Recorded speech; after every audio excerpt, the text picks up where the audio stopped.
Hi, thanks so much for joining us with APC Chats, where we basically work to spotlight people, voices, and opinions that deserve a platform and may not often get it. That said, feel free to join us in the conversation, following us at APC Collective on Twitter, Facebook, and Instagram.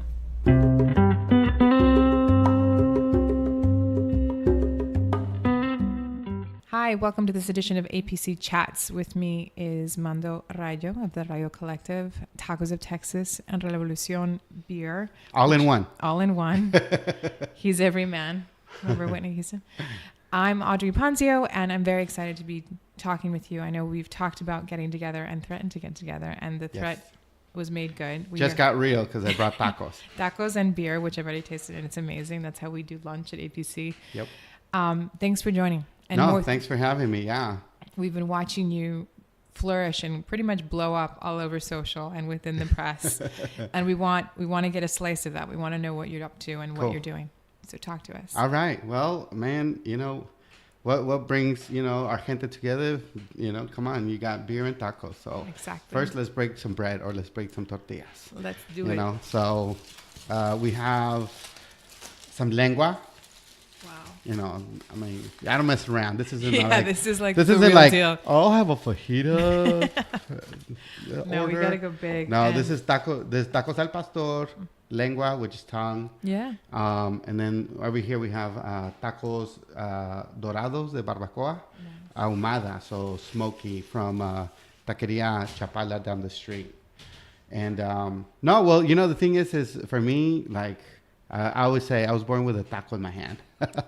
When the doctor, when you're born and, they slap you, to wake you up or whatever. And for me, they slap me with a tortilla. They're like, nálgame Dios. Nálgame Dios. Exactly. You must be from El Paso. Yeah, the accent's coming out. Hey, you guys. Watch when I say the things like the L, like flirt. Oh, yeah. Or the share. Don't mind. Not share, share. Yeah, that's what I come said. On. Yeah. My brother says that. Yeah, exactly. Well, for me, it all kind of started with the tacos and for me, it was like a vehicle, obviously, late nights and hangovers for sure. When I started writing about tacos about a little bit over 10 years ago through the Taco Journalism blog. And it kind of we built community with that. We shared the tacos. We did meetups, bike rides. I went to one of your meetups. Yeah, exactly. Back in the day. And, everybody, I was just like, hey, let's build a community around this. Let's share the tacos, but let's go a little deeper. You know what I'm saying? More than what you see here. What you see here is beautiful. You got some great tacos and, but where do they come from? What's the story behind them? The people behind it. A lot of them is the traditions of cooking that was passed down from one generation to the next, from abuelita, from a tío, and then all of a sudden you have taqueros doing their thing, right? Yeah. And so we wanted to share that story. Yeah. It wasn't just about, where can I get to, breakfast tacos. Breakfast tacos, the trendiest tacos in Austin. Which now have been taken by storm by everybody else. Yeah, everybody else. So, but I'm going to give a nod to San Antonio, which has definitely way better breakfast tacos than Austin. I don't think I've tried Sorry, them. not sorry. He said it. Yeah, but that's kind of how we started. And, soon after that, we wrote our first book, which was a book focused on the Austin breakfast taco scene. And then following that, people were asking, well, what's next? People are like, are you going to do late night tacos or dinner tacos? Yeah, tacos all day. Yeah. I'm like, no, man, we got to go big. We got to go with Texas. So we said we're going to go to 10 cities across Texas and find the tacos that people are making and eating. And from people, everyday people, to the taqueros, to the tortilleras, how all the recipes come together and their story and their connection to the food. Yeah. So, and then hence we have, the book, The Tacos of Texas, published by University of Texas Press. Thanks, University of Texas Press. Because they are great in sharing and supporting the stories that need to be told. Yeah, exactly. And so we went to 10 cities. We traveled over 7,000 miles without leaving the state of Texas. The great state of Texas. Can you believe that? Yeah. We during that trip we ate over 500 tacos. Oh my! And as you can tell, now I'm 3 taco sizes larger. It's a double taco. Double taco, yeah, like double corn, always double corn. And so that became a book. It came out last year, and then last year we actually started working with Independence Brewing, right? And so with that, we did taco events, and they supported. Like for me, I was like, yeah, I love their beers, and I'm an avid drinker of beer in general. So with my tío, I'll drink a Bud Light. When you go back, that's what he drinks. So you can't piss him off. Yeah. And but when I drink, I'm like, I like a nice craft beer, right? Yeah. So it was a perfect match. And then it was when I was cooking at the brewery. So I'm like a home cook. I love to cook all the time. And so I'll say, let's do Sunday dinner. We're invited. Yeah, pretty much. Yeah, I'm always doing carnitas, discadas, all of it.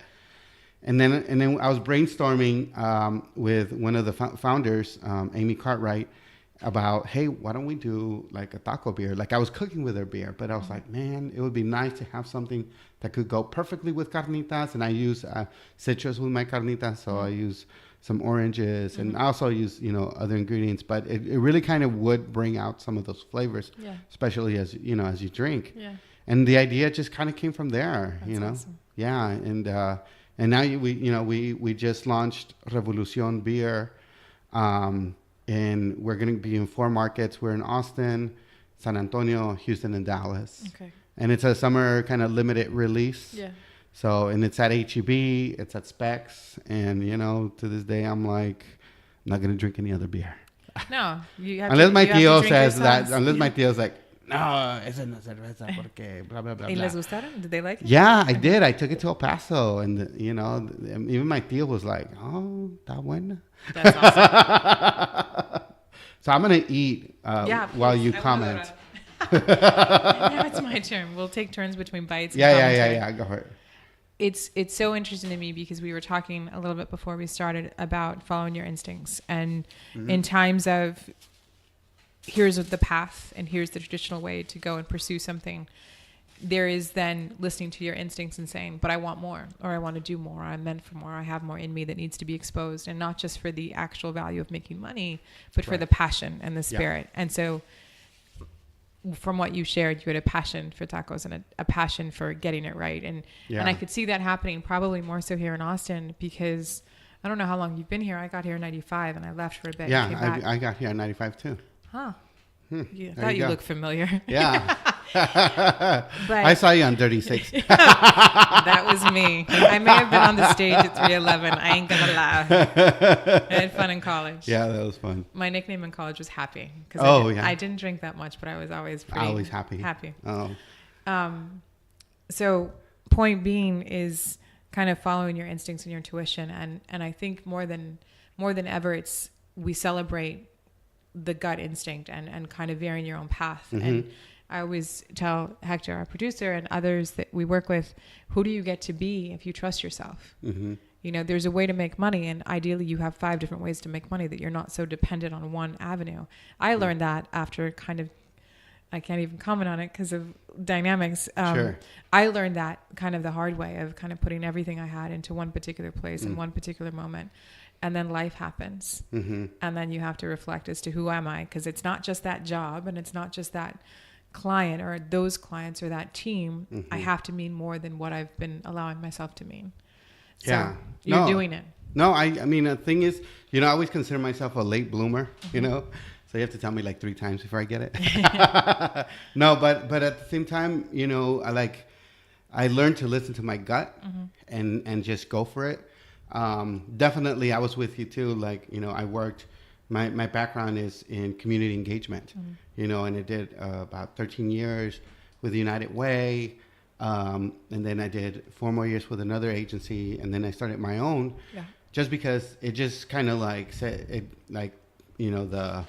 the stars were aligning, and even though it was about 4 years ago, so like even the economic times weren't that great.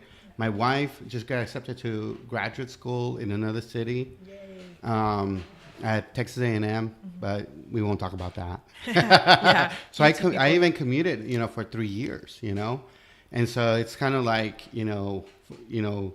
trusting your gut, following your passion, and even if there's some hard times, that we normally don't. You share amongst each other, amongst family, so you can kind of work through these things, but you don't usually see this like online or whatever. And so this idea of just really drilling down on what it is that you start wide, and then you kind of drill down as you kind of learn and grow. And just same with the tacos, I was like, people have been asking me, for years, like, oh, you should broaden your whatever, your palate, what you cover, and I'm like, nah, man, I just do tacos. It's all good. You can have all the burritos. Yeah. You can have the like newest. You have Aaron Sanchez. He talks about. Yeah. I'm gonna do this. Yeah, I'm gonna do this. I'm gonna, the core of my agency is like to represent the underrepresented. Absolutely. And so whether I'm doing my traditional grassroots outreach work to digital campaigns, to talking about tacos, it's about bringing those stories, to light. Exactly. And, just with a book, we interviewed over 100 people, and, to be honest, most of them won't get covered. Sure, the chefs get covered. Yeah. And even like, when you think about, Mexican or Latino, food, they usually refer to, like the white chef. And so, not anymore, What do you mean, Rick Bayless? All of those. It doesn't matter. Yeah. They all have, a space, I think, in there. But at the same time, like, I want to hear, about the abuelitas that, started this, and why a third generation, son is actually going to carry that tradition, through and through. Yeah. So I want to hear about those things. Yeah. And so this idea of, this phrase that we kind of developed is taco journalism, and that's for us, that's how we kind of go deeper into these stories, and then they naturally come out. And then it's a reflection of my life too, so I had to like, start my own agency just because for me, it was the right timing. And, I was like, okay, I think I can do this sort of. Just need one client. Just need one client. One client to believe in you, and then you're not crazy. Yeah. And in fact, my very first client was KLRU PBS. Yay. Yeah. No, well, for me, I'm a nonprofit guy, for sure. For me, it's all about la causa. Yeah. It has to be. Yeah. And so, but I have a mix of nonprofit and for profit clients, but it's also, I would say, on my terms. Yeah. Because I have 2 small children, my wife, and our home, and I would rather focus my schedule. My schedule demands focusing on them than a client that's going to pay me $50 extra. Yeah, literally. Sometimes just $50 extra. Literally. Yeah, seriously. But that's a lesson I'm learning right now. Of like, it has to look different. It has to be meaningful to me, but also meaningful for the team. That it's not just saying yes, which I've built a career off of. Yeah. Obviously with counsel and guidance, and not just saying it for the sake of it, but like yes or this is how it should look or could look. Right. Exactly. But that's a lesson in the service industry, period, because I think a lot of us get lost in the spirit of service, and we forget to service our lives and our personal priorities. Yeah, exactly. And so this idea of, people they ask me, well, how do you do it? We see you kind of running 100 miles an hour, and I do. And it's just the natural engine inside me. I feel bored if I'm not doing 5 things at once, or not eating at least 3 tacos at once. But it is, you have to prioritize kind of your life, and then the types of projects. That's one thing that when I started my agency, I wanted to work on projects that were meaningful, that made a difference in people's lives in the community, especially in our communities. Absolutely. And to be honest, I didn't want to work with any more assholes. Can I say that? First. Yeah, absolutely. I don't think people realize what kind of the heart that goes into one looking like we do, and the need or the feeling that you have to overperform or outperform or do twice as much just for the recognition. And two, what you're subject to based on lack of exposure, right? Because I don't blame anyone for not knowing how to engage or how to be mindful, because it's their context. And culture is a response to environment. And if their environment didn't reflect people that look like you and me, English not so good. Nosotros. Nosotros. If it didn't reflect that, then they only know so much. And so the opportunity for council to be mindful is a huge responsibility, and I love it. But I've heard some ugly stuff. Yeah. I've heard Mexicans aren't doctors. Yeah. And I've had my team being questioned about their billing rate. Well, isn't it because it's multicultural? Isn't there a discount? Yeah, exactly. Like, are you kidding me? No, because I'm bilingual and I understand two cultures and I infuse that strategy. That's an asset. Yeah. So I've heard some pretty shady things on this side, but it just means there's more work to do. Yeah, and I think we have to take that responsibility on of informing and educating people. You know, saying, oh, that's not going to work, or that's not going to fly, or what you're saying is, you know, well, probably you're going to lose consumers because of your attitude or your style, even if it's in an internal type of, you know, conversation. Exactly. And so it is on you. You know, we constantly have to do that. And to be honest, you know, most of my clients are I would call mainstream that are mostly kind of white, right? So we bring those insights into Latino and multicultural space. And so we have to, you know, walk with them and educate them through this process so they won't, you know, so, I mean, most of them they get it because that's why they're hiring us, right?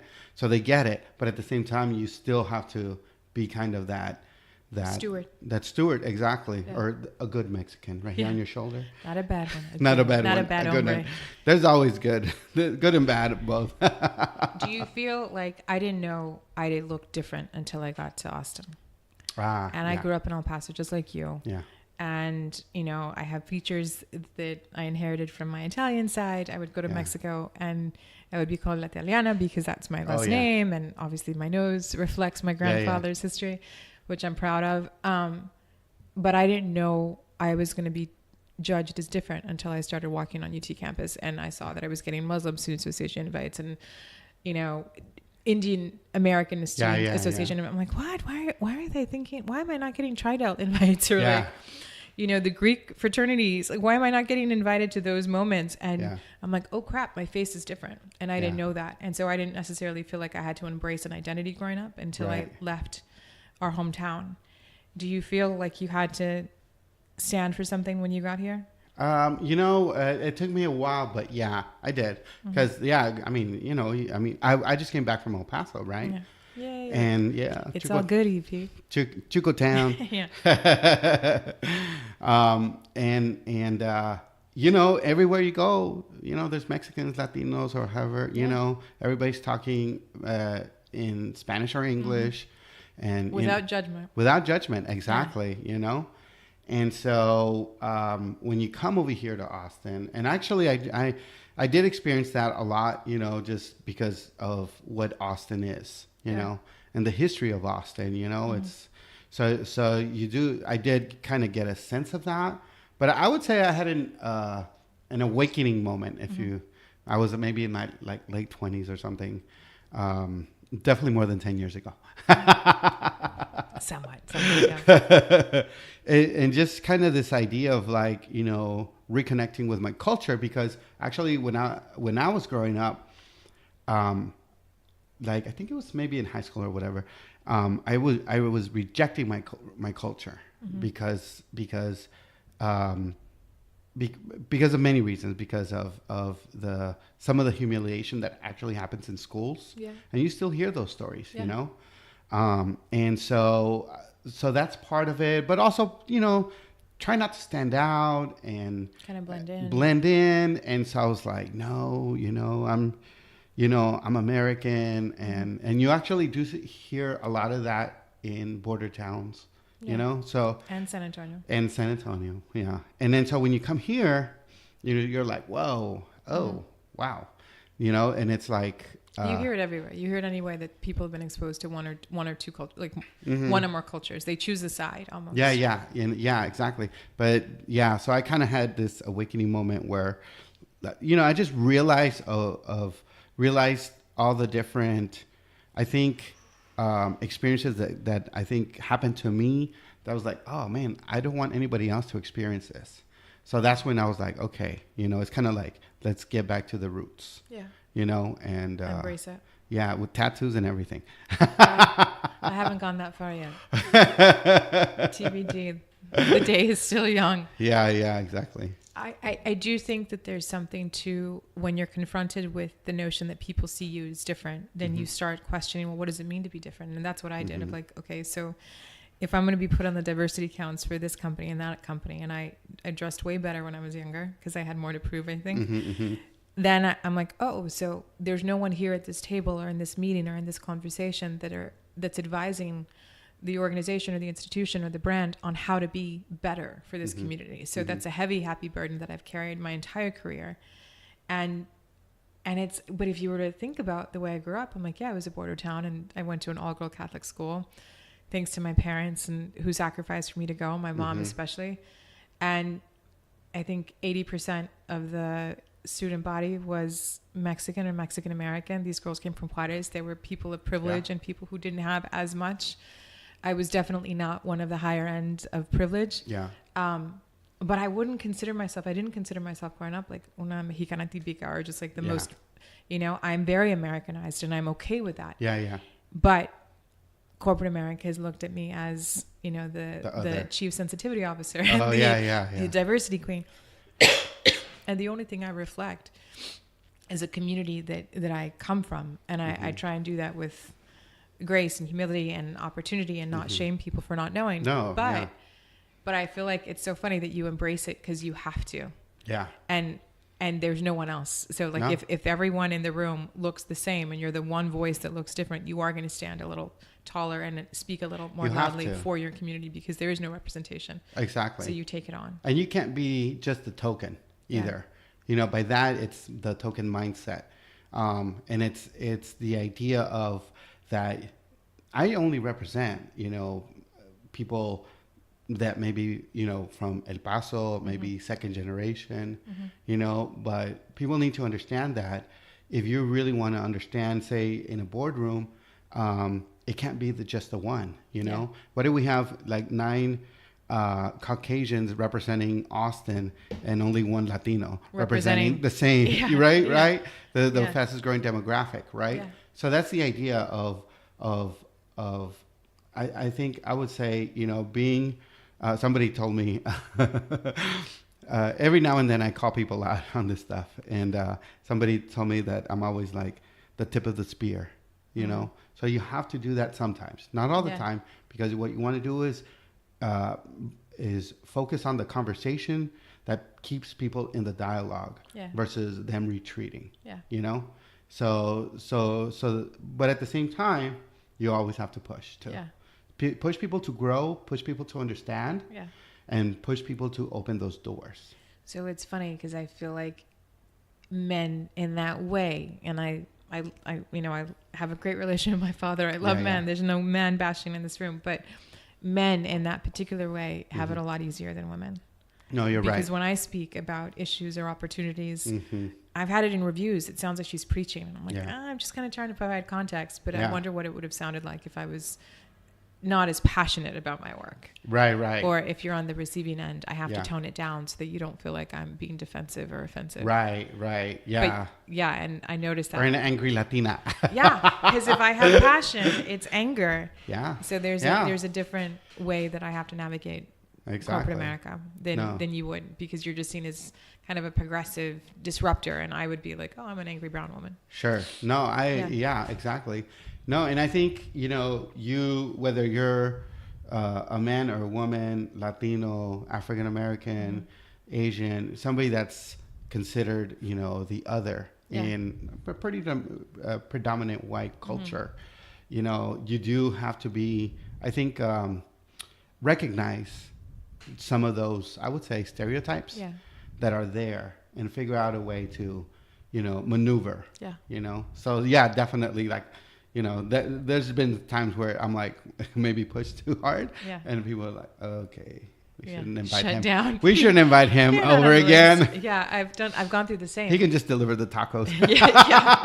Stick to this. So with that, getting back to tacos, do you feel like because Austin, and God love Austin, because I feel like it's my adopted city. My parents are here, my sister's here with her family. My life is now more Austin than ever before, because now I'm consciously building a business and my home and whatever the future holds. But it's so open, and it was in the 90s, and it was very, and I know there's two sides to this, but what I found is it was more curious than super biased, or the R word, which I don't like to say. Do you feel like because of the misunderstanding of hype around breakfast tacos that you felt like you had to educate people on, actually, if you're going to love it, know it. Right. And if you're going to know it, know the people behind it and the stories behind it. So did you take that on as your opportunity to educate the local masses? I mean, yes, because I would say, if you want to, talk about Austin, I would use the P word. It's called privilege. And so people come about anything having to do with Austin from that lens, for the most part, And so it's especially, this whole the breakfast taco wars of 2016, the thing is the idea of Columbusing somebody else's food, right? Or culture. Food is an extension of our culture. When you say you developed it, you made it popular, you grew it and brought it to the masses, it discounts all those people and the families that have worked for generations. And they're not interested in, whatever media outlet is telling the story. They're there to, pass that tradition forward, run their business, make the next taco for the next, worker coming in. And so I definitely need to, I feel compelled because I love Austin. I do too. And it's, I'm here because I want it to grow. I want it to change. And so I do have to be vocal about that. Yeah. And so the idea between, and then again, like it's this common theme that, or I would say it's a reoccurring theme that keeps coming up. Probably because Austin's definitely media savvy. Yeah. It's a media savvy community. People are coming in from Seattle, from LA, from New York, and they have their first bite and, oh, this is amazing. It's the best taco I've ever had. Yet they've only had one taco in Texas. They haven't been to San Antonio. They haven't been to the Rio Grande Valley, to El Paso, West Texas. And so that kind of spirals, And so I do feel like I have to, make sure that, there's a balance there. Yeah. That I represent, I would say, the truth. Is what I say. I represent the truth, not what's trendy. Yeah. And so when you're gonna ask me like the origins or the best breakfast tacos, I'm gonna say San Antonio or somewhere in South Texas. I'm not gonna say Austin. And the difference is a lot is in the tortillas. So you go to San Antonio, I'm exaggerating, but in a 5-block radius you can get a great flour tortilla. And in Austin, they're hard to find. Yeah. So I don't even eat flour in Austin because I think they're hard to find. Yeah. So I do feel compelled because every few years there's the new writer coming in that's like, oh, I heard this about Austin that they made it popular or they invented it, and actually the last one. I actually told the reporter, I told her, you need to go to San Antonio and find out the truth. And he actually went with Austin because I think there was just an agenda, But every now and then you hear a story about like, well, Austin popularized Tex-Mex food.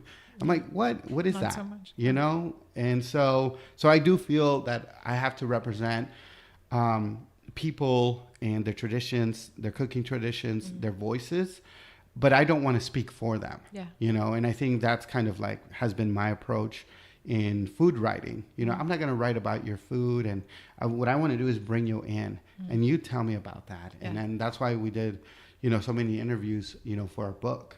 And then and so for me, it's I definitely represent them, but I don't speak for them. Yeah, which I think is important. And I also feel like the tools of culture, right?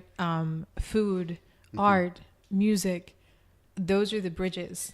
And so through the shared experience of eating delicious food, flavorful food that people don't get to experience all the time, that's what makes them curious. And that's what makes them a little bit more willing to engage. And you're opening doors to like, great, I love that you love the food, but I want you to understand the people and where it comes from. Which I think is, it's important. It's absolutely important. It's how people are going to understand the legacy and the value and the contributions. Yeah, exactly. And because to be honest, like in America, you know, their version of the taco is, you know, Taco Bell, basically. Yeah. And so part of that is, you know, tacos are complex. You know, when was the last time, you know, somebody made a fresh flour tortilla or fresh corn tortilla? You know, that's not an easy thing. Yeah. You know, tacos de lengua, you know, they take, you know, probably 10 hours to make. Tacos al pastor has so many ingredients, you know. And so these are not simple foods, you know, and sometimes they get labeled like that. Oh, it's a simple taco or the humble taco. Yeah. And it's which like every man's food. And it is. It's not that it isn't, but it's complex, and there's a lot of flavors and a lot of history that goes into those ingredients. Yeah. And then the idea that people love Mexican food, but they don't love the Mexican. Yeah. You know, and trying to tackle that, and how do you kind of work and navigate in that space. And luckily we, you know, after the book came out, you know, I've been doing a lot of talks around the universities and just talking to you know, young people around finding their voice and being, especially in the digital space, you know. And like I mentioned, I was just in El Paso. We were actually shooting a pilot episode for a digital series for ITVS, which is an incubator for a digital series that we're doing for YouTube. That's awesome. So you know, so speaking of like stories and understanding where the tacos come from, and people and their culture and the vibe, that's kind of where we're going deeper into that. So I mean, we were in El Paso. We were like met up with like the Lowrider Association. Wow. You know, we took it a ride, you know, in one of the, they call them the Lolos. The Lolos. Not just the Lolos, the Lolos. Yeah, and then my tío made carnitas and chicharrones. Yeah. You know, we went to Tacoholics and kind of really also focused on like the new way of making tacos that you would never think of, like, you know, El Paso, you know. You have, and then people's idea of the border too. Yeah. You know, so I think that's the last, like, one, invest in West Texas, and obviously we're from there, but in terms of culture and community and smarts and talent, it's such a, I don't know, I feel like it's an oasis that people don't really realize. Yeah. The good that comes from that place. Oh yeah. I mean, unfortunately, it's a drive-through for a lot of people. You know, they kind of get from outside of Texas to you know, the Southwest, right? And there's so many like community gems there.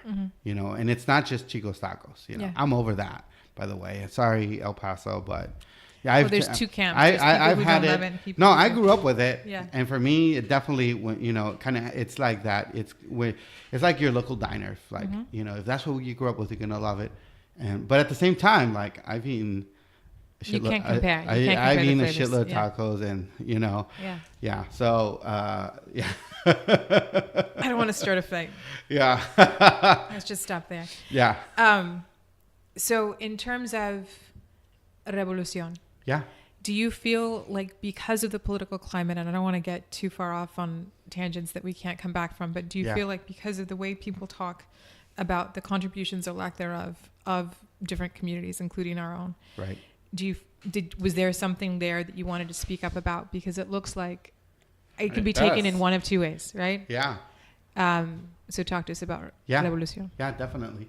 Well, yeah. I mean, the thing is, you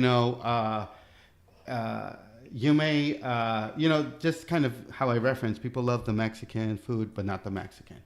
And then this idea of tacos being here. I mean, tacos were here before Texas was Texas, So this idea of, resisting, I guess, this stage where we're at, I think, politically. The thing about it is tacos are not going anywhere. And just like it's people, we're going to stay here and fight. Mm-hmm. And for us is about showing kind of our way of, the way I see it is like, it's a taco revolution, which for me, like I didn't start it, but it's a great way to kind of like carry that torch mm-hmm. forward and mobilize people and bring new people to the table. Yeah. I would say, just because it's a craft beer, but yeah, it's in the idea of Revolución beer is we're here and we're here to stay, and so that's in some cases we were here first. We were here first. That's right. Not the very first, FYI. There's not the very first. 1% of the planet that can claim native rights. Right. And I'm very, very protective of that. But yeah. So we were here before most. Exactly. And then Amy from Independence Brewing and I were pretty much kind of in sync on the same page as far as like what we wanted to do with this.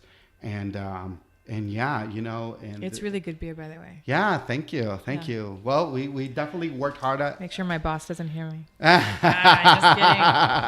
That's my mom. Oh yeah, she'd be all right with it. No, but the thing is like I didn't want another margarita in a can. Yeah. To go with the tacos, mm-hmm. and then people are gonna be like, oh, nobody's gonna drink this. Something that's not a lager or a light beer. Mm-hmm. I'm like, oh yeah, there is. There's a lot of like, next gen Latinos, millennials, or whatever that are craft drinkers. Yeah. And so we did a saison ale for this, and as you can see in the can, I'm wearing my hat, my taco hat, obviously, and it has the same font right there, the tattoo on the awesome. On the fist, but then But it's also Spanglished, Yeah. So it's not just English. It's like, rooted in Texas, que vivan los tacos. In the back, you see the story. Mm-hmm. And, so this idea is around infusing our culture in probably a whole new way, maybe a whole new market. Yeah. When you think about craft drinkers, it's not just like, it's not going to be just like, white guys with big beards. It'll be like brown guys with big beards. Although I'm Indio, I can't grow a beard. I probably could grow a better beard than you. It's interesting though, because I feel like in some ways different cultures have had jazz and music and mm-hmm. rap and the origins of that was kind of a response to what was available. Yeah. And in very real ways, we do have food. Yeah, we do. That is ours. And so it's an opportunity to bring more people in to experience the glory that is La Comida Mexicana. Sí. And the experience and the history. Because I feel like it's not to say that, and I don't believe this, like every culture has its merits and every community has its highs and history will show us that it has had its lows. Uh-huh. I don't think anyone is better than another. But for what you're doing, you're kind of continuing your message of community storytelling. Yeah. And continuing your philosophy on deepening that engagement and shedding a light on those that don't necessarily get spotlighted. Yeah. Yeah, and I think that's one of the things that I'm most proud of, I would say, mm-hmm. is bringing those voices forward, Yeah. And even like I'm lucky, knock on wood, that I actually have clients that get that. Yeah. We work with Texas Beef Council here, in Texas. And we do a lot of storytelling. We did a tamalada last year in San Antonio. Mm-hmm. We went to South Texas and cooked a barbacoa, a beef head, underground. We just came back from Corpus to do like a simple taco night, to cover people's stories, you know, and we even went to Beaumont. Yeah. You know, to cover. Yeah, I know. Yeah. Well, and you made it back. But you know, I'm kidding, Beaumont. So I've never been. So but there I've heard we. stories. Yeah, we covered Patillo's Barbecue, which is the fourth generation, probably the oldest African American family owned barbecue joint in Texas since 1912. And so he was telling our story. Stories. Yeah, exactly. And so this idea of like being I guess a digital storyteller, you know, it's really kind of like, for me, you know. You're just a storyteller with the tools that are available and most accessible to most today. Yeah. Yeah. You're a storyteller. That's it. Yeah. Boom. Done. What's next from Mando Rayo? Baby goat. Talk to me. I'm not gonna eat the baby goat. I just built a little corral in my backyard because I live in East Austin. As you can in East Austin. We already have a chicken, and but we're gonna get a little pygmy baby goat for the yard. And so my wife, she's a professional. You know, once she got her master's at A&M landscape architecture. Wow. I know. I just call her like a professional gardener, basically. It is what it is, man. Those people make money. Yeah. And it's beautiful. Yeah. I mean, what they do is beautiful. Yeah. And I want to talk to her. Yeah, you should talk to her. And you know, she has her vision, but I'm like I'm her construction worker, basically. Yeah. Tell her to I'm the Mexican that they hire, that most people hire, but I'm the Mexican. Okay. So I just built that, and you know, for us, it's about, you know, I think being more represented in different spaces. You know, so I work with Monica Williams, and we have the project New Philanthropist, and so we are working to address diversity at the boardroom, you know, in local nonprofit. And so that's another thing that we're working on. And, you know, hopefully we'll get green lit for the pilot episode. And if we do, then we'll film 6 more episodes. That's awesome. From that. I'm super excited. 1, to get to talk with you. 2, that we're neighbors. Yeah. Didn't even know it. Yeah. Now we know. And just, I believe in what you're doing to no end. I think everybody gets into the industries that they get into, sometimes on purpose, oftentimes on accident, but you've built a legacy in the storytelling, and what you've started out from a communications perspective continues from a culture perspective. Yeah. And you have a very important place in our society today, and I look forward to watching it grow. Well, thank you. And, you know, like I always say, it's it wasn't my calling, but I found my way to the tacos. One more question, just because okay. I spoke to a young woman from El Paso this morning at 8:30. I made her call me early. What advice would you give to people who are starting out, who may not have had access to the organizations or institutions that we did? Yeah. What's the advice for you? I would say find your passion, find something that you love, and do that. Mm-hmm. And even if it's part-time, you know, that you have a regular job, just do it. You know, whether you do it 1 hour a week, 1 hour a day, and just find that thing that you want to do and keep at it, and don't let anybody tell you otherwise. What was the best piece of advice you got growing up? Best piece that I've received is stop eating so many tacos. Yeah, man. There's more people coming. I know. Okay. Awesome. Well, thank you so much for joining and for bringing us these amazing foods. Yes. I need to try the others. But the dorados were incredible, and the beer is delicious. Yes. So I look forward to getting more. And actually, there's an agency friend partners in DC called Revolution. Oh, okay, and I'd love to send them some at some point. Yeah. You can get it at your local HEB. You heard it here first. Thank you so much. All right, thanks. Hi, thanks so much for listening to us at APC Chats. Hopefully you walk away with some additional perspective or insight that you didn't have before. That said, if you want to continue the conversation, please do so following us at APC Collective on Twitter, Instagram, and Facebook.